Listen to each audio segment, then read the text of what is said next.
সবচেয়ে বেশি ভারতীয়দের দেশে ফেরত পাঠানো হয় আমেরিকা থেকে। বিশেষ করে ডোনাল্ড ট্রাম্প ক্ষমতায় আসার পর সেই ভয় আরও বেড়ে যায়। কিন্তু এইবার আমেরিকা নয়, ইউরোপ নয়, বিশ্বের সবচেয়ে বেশি ভারতীয় নাগরিককে দেশে ফেরত পাঠাচ্ছে একেবারে অন্য একটি দেশ। সেই দেশটি হল সৌদি আরব। 2025 সালে এখন পর্যন্ত বিশ্বের বিভিন্ন দেশ থেকে মোট কয়েক হাজার ভারতীয় নাগরিককে ফেরত পাঠানো হয়েছে। সবার ওপরে রয়েছে সৌদি আরব। 2021 সালে সৌদি আরব থেকে প্রায় 8,000-এর বেশি ভারতীয়কে দেশে ফেরত পাঠানো হয়। 2022 সালে এই সংখ্যা বেড়ে যায় 10,000-এরও বেশি। 2023 সালে তা আরও বাড়ে, প্রায় 11,000 ছাড়িয়ে যায়। 2024 সালে কিছুটা কম হলেও সংখ্যা ছিল 9,000-এর কাছাকাছি। আর 2025 সালে এখন পর্যন্ত প্রায় 7,000 ভারতীয়কে দেশে ফেরত পাঠানো হয়েছে। অর্থাৎ মাত্র 5 বছরে প্রায় 50,000 ভারতীয় সৌদি আরব থেকে দেশে ফিরতে বাধ্য হয়েছেন। এত মানুষকে কেন ফেরত পাঠানো হচ্ছে? সবাই কি কোনো অপরাধ করেছে?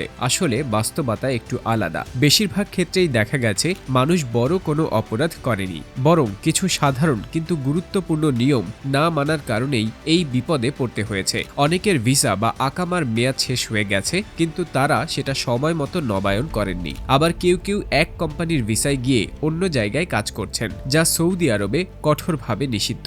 এই ধরনের ছোট ভুলগুলোই পরে বড় সমস্যার কারণ হয়ে দাঁড়াচ্ছে। আরেকটি বড় কারণ হলো নিয়োগকর্তার কাছ থেকে অনুমতি ছাড়া পালিয়ে যাওয়া, কাজের পরিবেশ ভালো না লাগা, বেতন ঠিকমতো না পাওয়া। এই সব কারণে অনেকে কোম্পানি ছেড়ে অন্য জায়গায় চলে যান, কিন্তু সৌদি আরবে এটি আইন লঙ্ঘন হিসেবে ধরা হয়। এছাড়া কিছু ক্ষেত্রে ছোটখাটো দেওয়ানি বা ফৌজদারি মামলার কারণেও ভারতীয়দের দেশে ফেরত পাঠানো হয়েছে। অনেকে মনে করেন আমেরিকায় পরিস্থিতি সবচেয়ে খারাপ। বিশেষ করে ট্রাম্প প্রশাসনের সময় এই ধারণা আরও শক্ত হয়। কিন্তু সরকারি তথ্য বলছে 2025 সালে আমেরিকা থেকে ফেরত পাঠানো ভারতীয়দের সংখ্যা প্রায় 3.5 থেকে 4,000-এর মতো। এই সংখ্যা সৌদি আরবের তুলনায় অনেক কম। অর্থাৎ যেটাকে আমরা সবচেয়ে বড় ভয় মনে করছিলাম, বাস্তবে সেখানে পরিস্থিতি তুলনামূলকভাবে নিয়ন্ত্রিত। সৌদি আরব ছাড়াও বিশ্বের আরও কয়েকটি দেশ থেকে ভারতীয়দের ফেরত পাঠানো হচ্ছে। এর মধ্যে মিয়ানমার, মালয়েশিয়া, সংযুক্ত আরব আমিরাত, বাহরাইন, থাইল্যান্ড এবং কম্বোডিয়ার নাম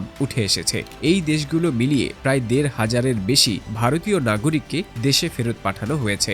বিশেষ করে গালফ অঞ্চলের দেশগুলোতে এখন অভিবাসন ও শ্রম আইন আগের চেয়ে অনেক বেশি কড়াকড়ি করা হয়েছে, যার প্রভাব সরাসরি পড়ছে প্রবাসী ভারতীয়দের ওপর। অনেকে প্রশ্ন তুলছেন, তাহলে কি সৌদি আরবের সঙ্গে ভারতের সম্পর্ক খারাপ হয়ে যাচ্ছে? আসলে বিষয়টা তেমন নয়। সৌদি আরব ও ভারতের সম্পর্ক এখনও বন্ধুত্বপূর্ণ। সাম্প্রতিক সময়ে আন্তর্জাতিক বিভিন্ন ইস্যুতে সৌদি আরব ভারতের সঙ্গে যোগাযোগ রেখেছে।